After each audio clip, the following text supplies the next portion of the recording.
Berapa bulan? Ya? Ramai kata 3 bulan. Allahu Akbar.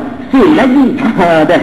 Ingat kaedah. Bila mati seorang suami bermula eddahnya 4 bulan 10 hari. Yang 3 bulan tu kalau cerai suaminya hidup. Dah. Kalau cerai suaminya mati 4 bulan 10 hari. Kalau cerai suaminya hidup 3 bulan atau salah satu quru'. Kalau cerai tanpa berjima' tak ada bulan. Dah. Bermakna besok boleh terus menikah. Ulang balik. Cerai tanpa jima' tak ada bulan, tak ada edah satu. Cerai suami hidup salah satu quru', 3 bulan, 3 bersih atau 3 suci. Cerai suami mati eddahnya 4 bulan 10 hari. Baik. Setelah ayah mati, kemudian habislah eddah mak 4 bulan 10 hari. Mak hamba menikah dengan suami baru. Maka wan dapat bapa tiri. Betul lah pak baru. Allah badah.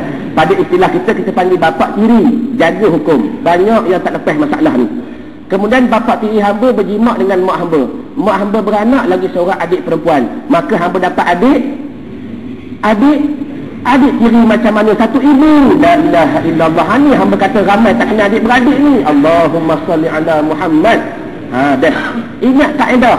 Yang dikatakan adik tiri, maknya lain, poknya lain. Yang ini bapaknya lain, maknya sama. Dipanggil adik-beradik seibu. Kan satu rahim tu, faras yang sama. Maaf dah. Yang kata tiri begini contoh. Tengok pelan-pelan. Takdir kata, dulu hamba pernah menikah tuan-tuan dan dikaruniakan seorang cahaya mata lelaki. Contoh ni anak hamba dah. Dah lama dah menduda tuan-tuan. Kemudian orang asabir ini kesian dengan Ustaz Irwan, carikan satu calon. Dah. Tapi calon dia bagi bukan anak dara, janda. Janda pun tak apalah, janji kaya. Allahu Akbar. Ada dah. Artinya tengok pelan-pelan. Isteri yang hamba bakal menikah ni dah ada seorang anak dara, janda. Bermakna dia dulu pernah menikah, suami dia mati dan ada seorang anak perempuan. Hamba dulu pernah menikah, isteri mati dan ada seorang anak lelaki. Tengok, anak ni maknya lain, bapaknya lah lain. Anak ni bapaknya lain, maknya lah lain. Hukum. Tiba-tiba berlakulah majlis akad nikah. Bila mana Tok Qadi ketuk saja kata sah akad nikah, maka bermula perempuan ini dengan hamba jadi apa? Isteri. Hamba dengan dia jadi suami. Anak perempuan dia dengan hamba jadi apa? Anak. Salah. Salin. Anak isteri. Allahu Akbar. Dah. Dengar hukum. Anak isteri hukumnya lain, anak tiri hukumnya lain. Terang-terang Tuhan kata dalam Quran fi suratul Nisa, syarat nak jadi anak tiri kena jimak dengan maknya dulu. Ini baru lepas akad nikah. Takkan nak berjimak depan Tok Qadi selalu. Allahu Akbar. Dah. Dah tuan-tuan yang alim, perkara ni nampak mudah. Tapi apa yang berlaku dengan kejahilannya kita, kalau kita tak mengaji, bini tak mengaji, kita diajar para guru ulama yang hadir di sini, berkata mereka, kalau lepas akad nikah, nak berkat pernikahan, nak berkat rumah tangga, bermakna buat solat sunat nikah 2 rakaat. Apa yang berlaku? Kita tak mengaji, bini tak mengaji. Bini kata, nak, pergilah sana dengan puak kamu tu, padahal dia belum lagi jadi mahram. Apa yang berlaku? Dia salam dengan kita, cium tangan dan sebagainya, walhal akhir balik dah, duduk kita dah batal. Akhir sekali kita semayang sunat 2 rakaat, hal keadaan haram. Kenapa haram? Tak ada wuduk dah. Faham mana ibarat? Satu contoh. Contoh yang kedua, tengok dah. Takdir kata masa menikah tu, masa majlis pernikahan, hamba tak tahulah bakat isteri ni dah ada anak dara. Anak dara dia bersekolah dan sebagai mengaji kolej. Lepas akad nikah, dia balik rumah dia, hamba balik rumah hamba. Contoh masalah kedua dah. Malam tu pakat-pakat nak pergi mengantar. Bila mana hamba dengan anak hamba nak sampai rumah isteri ni tuan-tuan, tiba-tiba satu anak dara, satu orang perempuan bawa keluar air. Hamba tanya kepada isteri, lah anak siapa ni, comel lote besar panjang dah, adikmu ke? Hamba tanya kepada bini. Isteri kata, tidak, anak saya lah. Oh, anakmu dah, aku tak silah denganmu, nak menikah dengan anak pula. Allahu Akbar. Dah. Boleh ke tak? Jawabnya boleh, sebab anak isteri. Jelas? Dah. Bermakna 2 syarat. Syarat yang pertama, kena cerai mak dia dulu. Syarat yang kedua, kalau tak malu panggil Tok Qadi yang pagi tadi, menikah malam tu juga. Allahumma salli ala Muhammad 2. Yang ketiga, berbeza pula. Kalau hamba balik malam tu, maaf, hamba berjimak dengan isteri, hilang topik lidah, maka automatically bukan manual, anak perempuan tadi menjadi anak tiri. Dah. Syarat jadi anak tiri kena jimak dengan maknya dulu. Sebab tu masalah jimak ni muslimat dengar pada hari ni. Berkait dengan Ramadan, hamba nak kena sikit dah. Berkait dengan Ramadan, hari-hari banyak orang perempuan duk SMS. Dia kata, ustaz, terkenal masa yang lalu, masa pengantin baru 5 tahun lepas menikah, lepas tu pernah pelajak dengan suami berjimat pada siang Ramadan. Dengar tok guru ceramah, dengar ustaz bagi tazkirah, hukumnya haram, kena bayar kafarah. Dia tanya kepada hamba, berapa kafarah nak kena bayar? Tolong ajar anak dara tuan-tuan pada hari ini, menantu tuan-tuan, isteri tuan-tuan. Dalam masalah kafarah, apa makna kafarah? Orang yang merosakkan siang hari Ramadan dengan berjimat tanpa minum dahulu.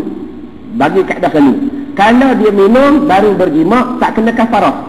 Ataupun bersamaan, air masuk ke atas, yang tu masuk ke bawah, tak kena kafarah lagi dah. Tapi kalau kita tak minum terus berjimat, maka kafarahnya begitu berat. Tuan-tuan reti dah, merdekakan seorang hamba, berpuasa 2 bulan berturut-turut, memberi makan 60 orang miskin. Maka hukum ulama kata, orang yang kena kafarah hanya bagi lelaki, tidak bagi perempuan. Dalam kitab Matlaq, ulama bagi kaedah dah. Bermula orang yang kena kafarah ialah orang yang memasukkan dan bukan orang yang kena masuk. Kita maklum yang masuk tentu lelaki, yang kena masuk tentu perempuan. Baik, hamba nak buat satu masalah. Hari ni hari Sabtu dah. Takdir kata, lepas kuliah nak berjalan Kuala Lumpur, tengok Ramadan panjang lagi dah. Tuan-tuan balik rumah istirahat tidur, naik tingkat 2 pasang aircon dan sebagainya. Pukul 9 ni tuan-tuan tidur sejuk, macam-macam boleh berlaku. Maaf, tiba-tiba kemaluan kita naik tegak mencacang. Nak mengaji tekah dia, hamba bersungguh walaupun lucah tapi nak mengaji. Tak cerita tak faham. Bila kemaluan kita naik tuan-tuan, tidur tak khabar ni, tiba-tiba isteri masuk bilik. Wow, isteri kata, Allah Akbar. Isteri pun terkejut. Dah. Maaf, tiba-tiba datang nafsu syahwat isteri nak merosakkan Ramadan dengan berjimat. Tiba-tiba isteri selak, isteri yang memasukkan. Kita suami tidur tak khabar, tak sedar diri. Soalan, siapa yang kena kafarah? Sebab kaedah kata, orang yang kena kafarah, orang yang memasukkan, tidak orang yang kena masuk. Kita buat masalah, isteri duk masuk, kita duk tidur mati. Siapa yang kena kafarah? Ya? Ni hamba kata tak faham kaedah ni. Tadi dah cerita dah. Kafarah tiada bagi perempuan. Hamba saja buat masalah begini, nak bagi gambaran tuan-tuan. Allah Akbar. Dah, nak bagi gambaran, walaupun kita boleh baca jawi, walaupun tuan-tuan boleh baca kitab, tapi kalau tak begini, beginilah akibatnya dah. Betul ulama kata orang yang kena kafarah orang masukkan, tapi tiada bagi perempuan sebab terhalang mereka dengan hid dan sebagainya. Hukum tiada bagi perempuan kafarah. Suami kena kafarah tak? Salim, ulama kata wajib kena kafarah. Syarat kalau dia biarkan. Mana mungkin bini masuk kita tak sedar. Allahu Akbar. Dah. Berbeza begini. Kalau isteri yang masuk, kita jaga. Hei, duk buat apa ni? Tolak isteri dengan sifat yang baik. Hukum isteri batal puasa, kita tak batal. Yang kedua, isteri tak kena kafarah, cuma dia wajib bertaubat, wajib istighfar dan wajib qada 1 hari. Suami tak kena kafarah sebab bukan dia yang berjimat. Tetapi kalau suami buat tidur mata pejam celik dah. Yang ni ulama kata wajib kena kafarah. Faham mana ibarat? Wallahu alam. Habis. Kembali. Kita pecah lagi dah. Maka tiba-tiba setelah hamba jimat dengan isteri, automatically anak perempuan dia menjadi anak tiri. Ingat kaedah, bila sebut anak tiri, terlaksana 4 perkara tadi. Boleh sentuh pegang, tak tanggal duduk, boleh buka aurat yang sedikit. Yang penting, hamba haram menikah dengan dia selama-lama. Sebab hamba dah jimat dengan mak dia. Baik. Dah kami duduk sekali tuan-tuan. Tadi hamba ada anak lelaki tak? Tengok. Tiba-tiba anak lelaki hamba berkenan dengan anak tiri. Boleh menikah tak? Baik, pegang satu kampung dia pakat-pakat buah fakat. Supaya tak, kalau faham fiqah, mudah tak berbalah. Anak tiri sama anak tiri, sah menikah. Bila mana menikah, dipanggil besan apa? Siapa boleh jawab? Allahu Akbar. Besan apa? Sebantal. Orang Perak panggil apa? Yuk mana yuk? Dengar dah? Orang Perak panggil adik-beradik anjing. Sungguh kena kelola tak? Orang Perak panggil adik-beradik anjing. Bila sama-sama tiri menikah, tempat lain dipanggil besan sebantal. Apa makna besan sebantal? Bapa bagi budak ni dan mak bagi budak ni tidur sekali. Tu makna besan sebantal. Bermakna yang dikatakan mahram cuma besan sebantal. Besan 2 bantal bukan mahram. Dah. Besan 2 bantal macam tuan-tuan dengan mak apa tu? mak bagi menantu kita lah. Dah. Biasa 2 bantal tak? Dia tidur lain bantal, kita tidur lain bantal. Habis masalah ni. Sambung.